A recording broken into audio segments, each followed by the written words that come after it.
por que fazer o jejum de Daniel? O mundo quer a sua atenção. E diariamente você dá a ele os seus olhos, seus ouvidos e seus pensamentos. Diariamente ele rouba a sua alegria, a sua paz, o seu tempo. No jejum de Daniel, você deixa de se entregar às vozes deste mundo e passa a se conectar com Deus, entregando seus olhos, seus ouvidos, seus pensamentos e seu tempo ao Altíssimo e à sua palavra. 21 dias, longe de informações seculares, desintoxicando a sua alma e fortalecendo o seu espírito, focando apenas na palavra de Deus e no que pode te aproximar dele. Ao priorizar as coisas de Deus dia após dia, ele passa a participar da sua vida e, em pouco tempo, o resultado.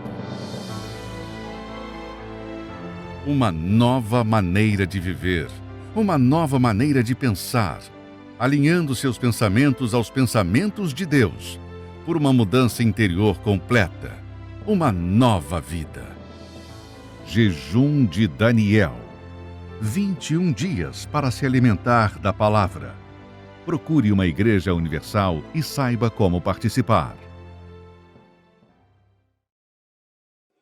O sucesso de qualquer relacionamento depende do tempo investido à pessoa. E em um relacionamento com Deus não é diferente. É necessário ter tempo de qualidade com Ele, para assim poder conhecê-lo intimamente e a cada dia um pouco mais. Através da meditação na Palavra de Deus, temos acesso aos pensamentos de Deus, que nos guiam. Como está escrito, lâmpada para os meus pés é tua palavra e luz para o meu caminho. Venha participar da Escola da Fé e aprenda como construir um relacionamento de parceria com Deus. E assim, desfrutar da proteção e paz que somente Ele pode proporcionar. Toda quarta-feira, às 7h30 da noite, em Finsbury Park, 232 Seven Sisters Road, N4 3NX, Londres. Ou em uma igreja universal mais perto de você. Muito bom dia e graças a Deus. Que bom que você está aí sintonizado no programa. Talvez você caiu de paraquedas e nem sabe do que se trata esse programa, Jejum de Daniel, quarta-feira, Espírito Santo. O que é isso? Tudo isso pode ser para você um novo começo. É exatamente isso que você acabou de ouvir. Um novo começo. O começo para que você vença as situações que você tem guardado dentro de você. Coisas que talvez não te permitiram dormir. Você que talvez nos assiste agora e passou a noite em claro. Você não encontrou paz em você para você sequer fechar os seus olhos. Ou talvez o pior momento do seu dia é esse. É quando você tem que chegar em casa, fechar os seus olhos e você não consegue desvincular o que está acontecendo dentro de você com a vida que você vive. Por isso que você tem que cuidar da sua alma. Nós temos o jejum de Daniel acontecendo em todos os centros de ajuda, aonde nós levamos as pessoas a entenderem como fazer isso. E eu quero deixar um versículo claro para você agora que aparece na tela, no livro de Jó. Olha o que a Bíblia diz. Ainda hoje a minha queixa está em amargura. A minha mão pesa sobre o meu gemido. Ah, se eu soubesse onde o poderia achar, então me chegaria ao seu tribunal. Quando você, meu amigo, ouve esse versículo, talvez você se encontre na mesma situação de Jó, buscando uma saída e não achando aonde levar a sua queixa, aonde levar os seus problemas, porque a verdade é uma só. Você sabe que poucos são aqueles que se interessam pelos nossos problemas. Às vezes você tem aquela experiência que quando um amigo seu sabe que você está com um problema, ele talvez não atende o telefone quando você liga, ou não responde a tua mensagem tão rápida, não é verdade? Porque ninguém quer saber do teu problema, mas o altar ele quer. E é por isso que eu quero convidar você a dar esse primeiro passo. Se você tiver como agora preparar um copo com água, vai ali na cozinha, pega essa água que você tem aí perto da cabeceira da sua cama, porque eu quero fazer um desafio com você. Jó, ele encontrou aonde ele pôde levar os problemas dele. E você também pode. Começando com essa oração. E eu tenho certeza que você vai encontrar uma saída. Vamos orar. Neste momento, vamos unir a nossa fé. Vamos falar com aquele que tem o poder de nos abençoar, porque Ele é Deus.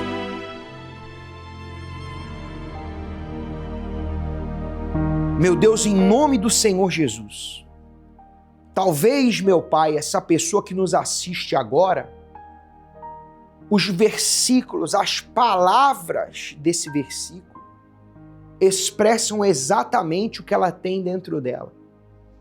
Aonde, o que eu posso fazer com essa situação? A quem recorrer?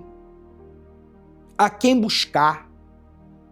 E agora ela está aqui, meu Pai, orando conosco. Tem pessoas que nem os olhos conseguem fechar, meu Pai. Mas ela ouve essa oração. Então agora, meu Deus, que o teu poder abra os caminhos dela. Tira essa amarração, esse peso. Tira, meu Deus, esse medo, essa angústia, essa situação, meu Pai, que sufoca a alma dela, o coração dela, meu Pai. Meu Deus, em nome de Jesus, a essa hora talvez essa pessoa já está irritada. O dia mal nem começou, ela já está triste. Meu Deus, que seja arrancada agora. E quando ela beber dessa água, meu Pai, que ela receba forças, que ela receba o alívio, porque o Senhor, meu Pai, restaura a alma. E é o que o Senhor faz agora. Agora, meu Pai, pela minha fé na vida dessa pessoa, em nome do Senhor Jesus. Beba desse copo com água.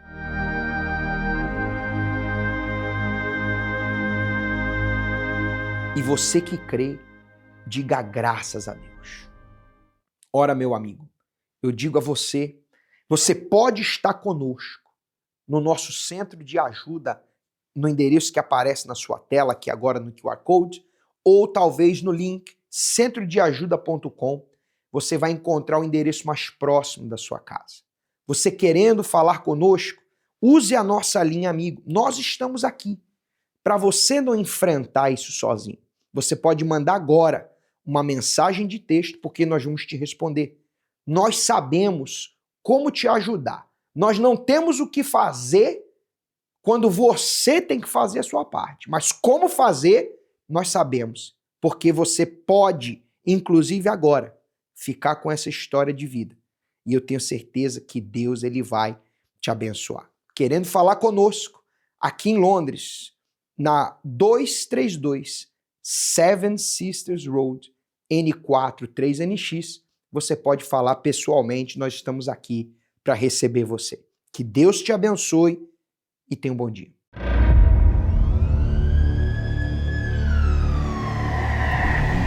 De socorrista, de uma pessoa que salvava vidas, eu virei uma mula do tráfico internacional de drogas.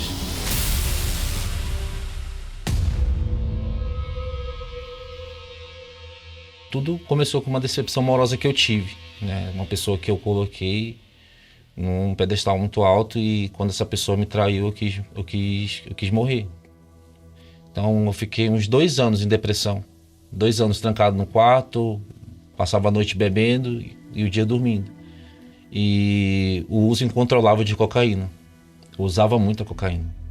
E esse dia aqui, eu não lembro como eu cheguei em casa. Eu não lembro. Eu não lembro como eu subi essa escada.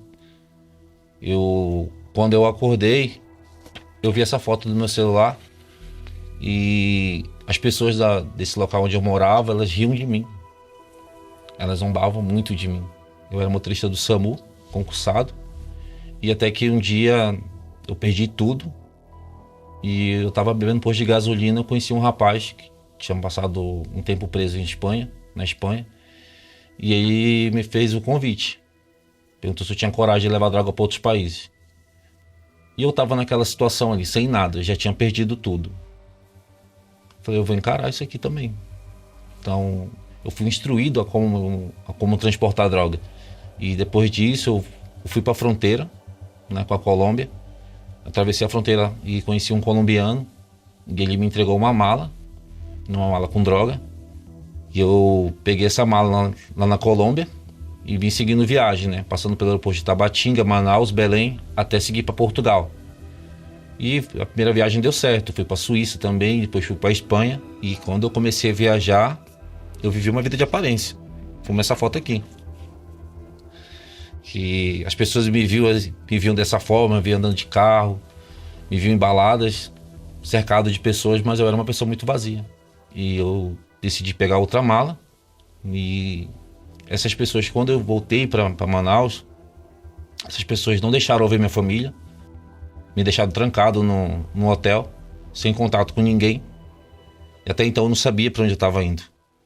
E quando eu cheguei no aeroporto de Guarulhos, eu fui abordado por um policial federal e eu fui preso aqui. E esse policial federal, quando ele me abordou, ele disse o seguinte: eu tenho que te segurar aqui.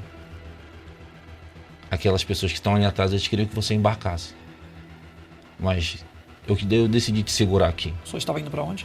Eu estava indo para Abu Dhabi, com destino Filipinas. Eu estava indo para um país de pena de morte, com uma conexão no país de prisão perpétua.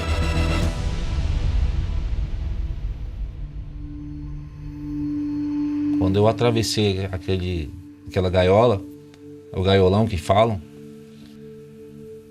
a ficha foi caindo, na verdade. Estava preso longe da minha família. E lá dentro do presídio, né, eu sempre estava ali, né, sem fazer nada. E foi quando eu comecei a ver o pessoal da UNP, né, os voluntários da UNP entrando no presídio. Só que aquilo me causava muita raiva, porque eu tinha muita raiva da igreja. Eu tinha muita raiva do trabalho. Eles estavam ali orando, estendendo a mão, e quando eles viravam as costas, eu falava, esse pessoal só serve para roubar, rouba os outros lá fora, daqui a roubar a gente aqui dentro. Mas eu não tinha nada para eles roubarem de mim lá dentro. Não tinha nada. Mesmo tendo tanta raiva da igreja, eu tinha muita raiva do trabalho, eu ganhei uma Bíblia. E eu fui para outro presídio no interior de São Paulo. E quando cheguei no presídio para participar de um culto, me deparei com o mesmo pastor que fazia o trabalho aqui na capital, lá no interior de São Paulo. E quando acabou aquela reunião, aquele pastor me reconheceu, do presídio anterior. E ele foi lá falar comigo e ele me deu uma palavra. Ele falou para mim o seguinte: se você não tem força para vencer isso daí, eu tenho. Essa luta é minha agora. Aquilo ali me entrou de uma tal forma, porque aquilo eu nunca ouvi de ninguém no mundo. E teve um propósito dentro do presídio, do Tribunal de Deus. Eu fui lá no altar e peguei. Eu tenho fé que eu vou entregar lá fora. Eu não ia sair de saidinha. Durante a semana desceu mais uma lista lá na unidade que eu tava, e tava o meu nome lá. E eu saí na saidinha e fui para a igreja. Fui entregar o meu voto. Passou o tempo do período de saidinha, voltei pro presídio e cada vez mais me firmando. Até que um domingo, eu lembro como se fosse hoje, dia 28 de novembro, foi transmitida uma reunião do Templo de Salomão naquele presídio. Eu costumo dizer que eu não vim pro templo, o templo foi até mim no presídio. Aquilo, para minha surpresa, a reunião era transmitida com o Bispo Macedo. E eu lembro que foi uma palavra, aquela palavra mudou a minha vida. Da Bíblia, por favor. Claro. Aquela palavra, eu lembro como se fosse hoje, que está escrito: mas Deus escolheu as coisas loucas desse mundo para confundir as sábias. E Deus escolheu as coisas fracas desse mundo para confundir as fortes. E Deus escolheu as coisas vis desse mundo e as desprezíveis, e as que não são para aniquilar as que são. Eu lembro que naquela manhã o bispo falou bem assim: se você é uma dessas pessoas, Deus te escolheu. Naquela hora meu coração se alegrou. E quando ele falou: se você é uma dessas pessoas, vem aqui na frente. E eu fui correndo. Falei: meu Deus, eu te entrego a minha vida. Eu não aguento mais isso. E eu lembro que eu apontei pro pastor Eu falei, meu Deus, se o senhor me tirar daqui, eu vou vestir essa camisa que esse pastor tá vestindo. O mesmo pastor que eu chamava de ladrão. E naquele dia eu tive paz. E por coincidência, nessa mesma época, a minha mãe já estava na igreja lutando por mim. E chegou a época da Fogueira Santa. E a minha mãe foi pro altar. Depois ela me contou que ela pegou o meu processo, colocou no envelope e pediu a Deus para que me transformasse naquele presídio. Que eu saísse de lá transformado. E dentro do presídio eu também estava na fé. E eu fiz um voto com Deus também. Eu fiz o meu sacrifício lá dentro. O que você queria? Eu queria uma mudança de vida. Eu já não queria mais ser aquela pessoa. Eu não queria mais ser aquele Diego. E quando eu menos esperei, eu estava chegando do trabalho, meu nome estava lá, no alvará. E quando eu saí de Liberdade, eu não podia ir em outro lugar. Eu fui para a igreja. Fui procurar o altar. E lá eu completei o meu voto. O voto que eu comecei lá dentro do presídio, de entregar a minha vida, de querer uma vida nova.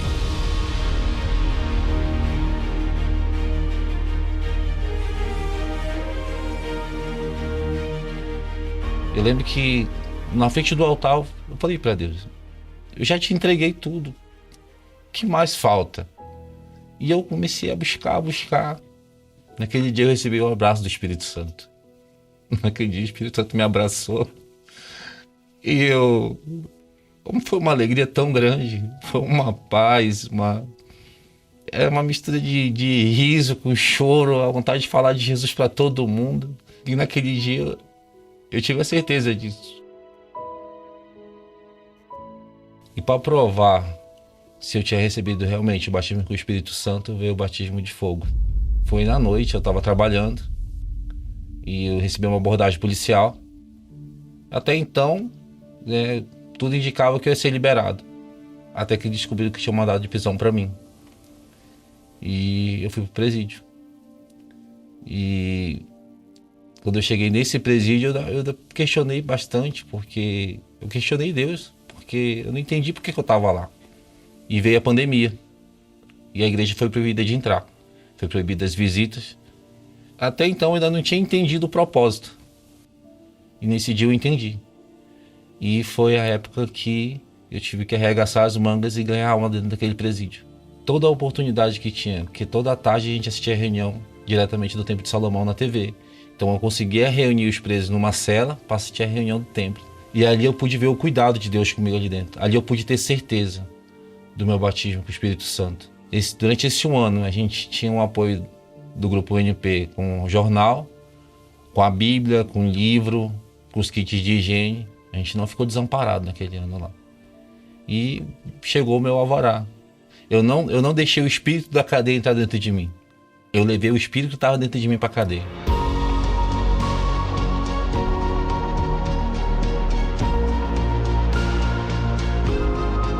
E hoje eu trabalho como pintor, trabalho por conta própria, tenho meu nome limpo, tenho o amor da minha família. Eu sempre que posso vou para Manaus visitar minha família, tenho o amor deles. Hoje eu posso não ser rico, mas eu tenho paz, eu tenho o Espírito Santo dentro de mim. Eu não desisti. Eu orei muito, a minha fé, através da minha fé, ele está onde está hoje. Não desista, siga firme, porque Deus é com ele. E eu amo muito meu filho. Não foge, né? E hoje, graças a Deus, né? Graças ao voto que ela fez, né? A Fogueira Santa que ela fez, o voto que ela fez da Fogueira Santa, ela me colocou no altar. E hoje ela pode me ver servindo a Deus no altar. E isso me fortalece cada vez mais. E por isso que cada Fogueira Santa eu vou com mais força. Não tem preço que pague o que o altar faz na nossa vida. O altar não deve nada para ninguém. E eu sou prova disso, né? E a minha família também.